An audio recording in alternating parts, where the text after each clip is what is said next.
Ha, mastarmin durupmu? Alasiga minar bak. Ne için dedi o? Ha? Dengesi. Dengesi? Üyesi mi ya? Su açık mı ya? Üyesi mi? Su açık dengesi. O da dengesi dedi. Şöyle çekemezdik.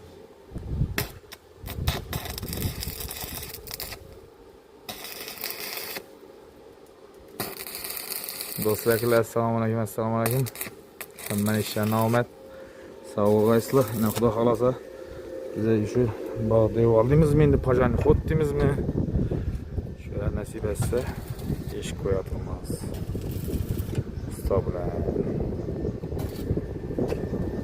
Usta o'yindan bildirib qo'yibdi bu. O'yinni esa qiyishmi ya?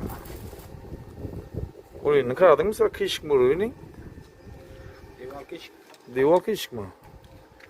Qo'yib ketaverasan ha? Ha? Devorni kesasini o'rib qo'ysalarni qo'yib ketaveramiz. Farkı yok ha?